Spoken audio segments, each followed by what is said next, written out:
नमस्कार दोस्तों, मैं प्रशांत कौशिक संवाद इंटेक मंच पर आप सभी का हार्दिक स्वागत करता हूं, हार्दिक अभिनंदन करता हूं। आप जानते हैं लगातार राजनीतिक घटनाक्रम बड़े रोचक होते जा रहे हैं और चाहे हम केंद्र की बात करें, दिल्ली की सियासत की बात करें, चाहे उत्तर प्रदेश की सियासत की बात करें, ऐसे घटनाक्रम कुछ सामने ऐसे प्रतिदिन आते हैं कि बहुत सारी राजनीतिक सरगर्मियां बढ़ा देता और राजनीतिक जो दाव पेच की जो कहानी है उनको भी एक नया मुकाम में दे देता है।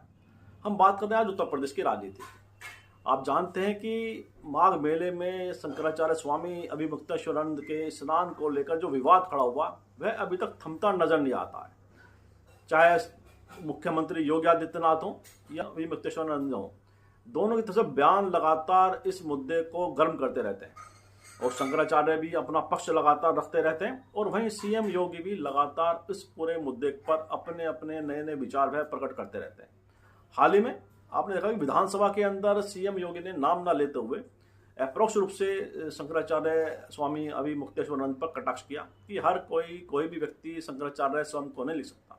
तो इस पूरे बयान को लेकर भी चर्चाएं बहुत हुई, राजनीतिक इस पर भी पूरी राजनीति एक नई तरह से पटकथा लिखी गई, क्योंकि शंकराचार्य स्वामी अभिमुक्तेश्वरानंद को भी बहुत लोग ये मानते हैं जो कोर्ट में उस संबंधित कोई मामला चल रहा है, इसलिए वह अभी शंकराचार्य नहीं लिख सकते। वहीं कुछ लोगों का मानना है कि शंकराचार्य वही है, 4 पीठ हमारी हैं, 4 पीठ के शंकराचार्य है, उसमें से अभिमुक्तेश्वरानंद भी एक है। लेकिन जो बयानबाजी का दौर है पूरे इस मुद्दे को लेकर, उसने एक नई पटकथा उत्तर प्रदेश की राजनीति में लिखने की तैयारी कर दी। सीएम योगी का बयान बड़ा स्पष्ट है, वह अभिमुक्तेश्वरानंद को शंकराचार्य मानने को तैयार नहीं है। जो उनके बयान चाहे अप्रोक्ष रूप से या उनकी जो कार्यशैली है, शासन प्रशासन की कार्रवाई है, उससे तो बड़ा स्पष्ट ये संकेत है, बड़ा स्पष्ट दिखाई देता है, बड़ा स्पष्ट समझ में आता है।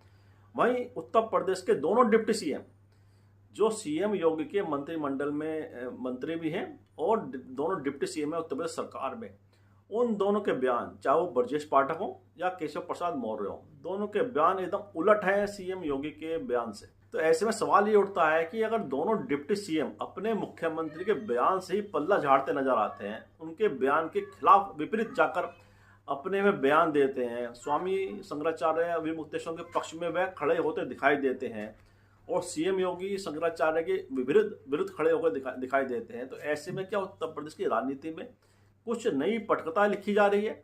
शंकराचार्य प्रकरण एक मुद्दा बन गया है पूरे शक्ति संतुलन को साधने का उत्तर प्रदेश की राजनीति के अंदर, बीजेपी के अंदर। अभी हम देखें अगर प्रयागराज में जो प्रकरण हुआ, घटित हुआ, उसके पश्चात केशव प्रसाद मौर्य का बयान बहुत चर्चा में रहा, जब उन्होंने कहा कि हम भगवान शंकराचार्य स्वामी अभिमुक्तेश्वरानंद जी के चरणों में प्रार्थना करते हैं। वह भगवान कह रहे हैं, यहाँ ये गौरतलब बात। पूज्य शंकराचार्य जी के चरणों में प्रणाम करते हैं, प्रार्थना करते हैं, स्नान करें। सर, उनका आरोप है कि मतलब हमको निशाना बना करके नहीं, जिन लोगों ने भी किया है उसकी जांच करके, उनकी जांच करके जो भी किसी भी पूज्य संत आचार्य को, शंकराचार्य जी को, किसी भी संत का भी अनादर हमारे यहाँ करने का वो नहीं है। अगर कोई ऐसा किया होगा जांच करके कार्रवाई करेंगे, लेकिन उनके जो भी ऐसा किया है उसकी जांच करके कार्रवाई करेंगे। लेकिन अभी पहला ये है, भगवान शंकराचार्य जी के चरणों में प्रार्थना करता हूँ कि वो अपना जो भी विरोध है उसको समाप्त करके संगम स्नान करके। यहाँ ध्यान देने वाली बात है कि उत्तर प्रदेश के डिप्टी सीएम उप मुख्यमंत्री केशव प्रसाद मौर्य ने शंकराचार्य स्वामी अभिमुक्तेश्वरानंद को भगवान कहकर संबोधित किया। प्रेस के सामने, मीडिया के सामने सार्वजनिक रूप से उन्होंने इस बयान को बड़ी पुख्ता तरीके से, बड़े मजबूत तरीके से रखा मीडिया के सामने कि हम स्वामी शंकराचार्य अभिमुक्तेश्वरानंद जी महाराज के, भगवान के चरणों में प्रार्थना करते हैं। तो इससे स्पष्ट है, जब डिप्टी सीएम अपने मुख्यमंत्री योगी आदित्यनाथ के बयान के अलग जाकर, अलग राह पकड़कर, अलग दिशा पकड़कर वह बयान दे रहे हैं, तो उसके भी राजनीतिक मायने हैं।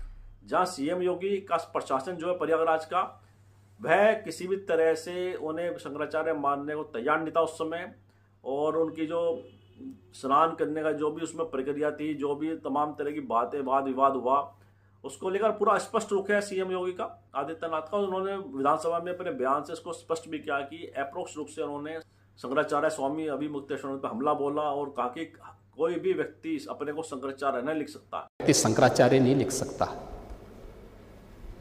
हर व्यक्ति हर पीठ के आचार्य के रूप में जाकर के जहां तहां वातावरण खराब नहीं कर सकता। उन मर्यादाओं का पालन सबको करना होगा। वहीं डिप्टी सीएम केशव प्रसाद मौर्य प्रयागराज में घटना घटित हुई, उसके पश्चात पत्रकारों से बातचीत करते हुए उन्होंने भगवान कहकर उन्हें संबोधित किया और उसके बाद भी दूसरा बयान भी उनका आता है केशव प्रसाद मौर्य का, उसमें भी उन्होंने भगवान शंकराचार्य स्वामी अभिमुक्तेश्वर कह के उन्होंने संबोधित किया। बार बार केशव प्रसाद मौर्य जब भी अवसर मिलता है इस पूरे प्रकरण में बोलने का तो उन्हें भगवान शंकराचार्य कहकर संबोधित करते हैं। तो ये जो बताता है कि कहीं ना कहीं उत्तर प्रदेश की सरकार के अंदर भी इस पूरे मुद्दे पर मतभिन्नता है। वहीं दूसरे डिप्टी सीएम ब्रजेश पाठक जो हैं, उनका हाल ही में एक बयान बड़ा वायरल हुआ। एक टीवी न्यूज़ के शो में उन्होंने कहा कि जब उनसे पूछा गया पूरे प्रकरण को लेकर, प्रयागराज में जो प्रकरण घटित हुआ, बटुक जो बच्चे थे जो उनकी शिखा पकड़कर खींचा गया पुलिस के द्वारा, उस पर उन्होंने कहा कि ये महापाप है, ऐसे लोगों को महापाप लगेगा, ऐसे लोगों को भगवान क्षमा नहीं करेंगे। बड़ा उन्होंने स्पष्ट रूप से उन पुलिस कर्मियों को या प्रशासन के जो लोग थे उनको पर सीधा सीधा उनका एक आरोप था कि अगर बटुक बच्चे जो छोटे छोटे बच्चे हैं उनकी शिखा पकड़कर पाप किया गया वह महापाप की श्रेणी में आता है। मेरा मानना है कि वो जो चोटी नहीं खींचना चाहिए था, जो भी दोषी है उसके खिलाफ कड़ी कार्रवाई होनी चाहिए। चोटी नहीं खींचना चाहिए, जिसने भी किया है। आपको बल का प्रयोग करना है तो लाठी लीजिए और आपको अन्य संसाधन मिले हैं। चोटी खींचना महाअपराध है और जिसने भी खींचा होगा देखना कि कई बरस बाद भी उसको बहुत पाप पड़ेगा, बहुत पाप पड़ेगा। 14-15 पाप पड़ेगा, मैं कह रहा हूं पाप पड़ेगा। जिन लोगों ने चोटी खींचा है, हम तो हिंदू मैथोलॉजी में भरोसा करते हैं और ये जान लो खाता बही सब लिखा जा रहा है। जिन लोगों ने चोटी को ऐसे छुआ होगा उसको पाप पड़ेगा। इसका मतलब क्या है? इसका मतलब स्पष्ट है। उन्होंने भी सीएम योगी के विपरीत जाकर लाइन पकड़ी, उन्होंने भी सीएम योगी की शासन की कार्रवाई का समर्थन नहीं किया। ये बड़ा स्पष्ट उनके बयान से आता है। उसके पश्चात एक घटना और घटित हुई, वही बड़ी रोचक है। डिप्टी सीएम ब्रजेश पाठक ने अपने सरकारी निवास पर 101 बटुक बच्चों का बुलाया, उनका सम्मान किया, उनके भोजन कराया और पूरा मान सम्मान उनका आतिथ्य उन्होंने वहां किया।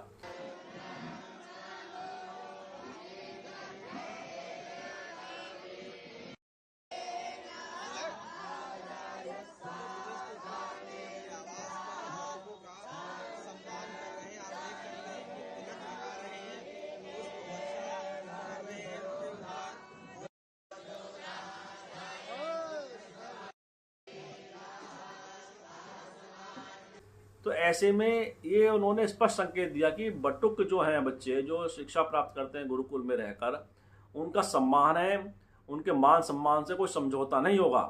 तो अगर दोनों डिप्टी सीएम की कार्यशैली को देखें इस पूरे प्रकरण पर, दोनों डिप्टी सीएम के बयानों को देखें इस पूरे प्रकरण को लेकर, तो उनकी सीधी सीधी अलग लाइन है सीएम योगी आदित्यनाथ से इस पूरे विवाद पर, इस पूरे प्रकरण पर।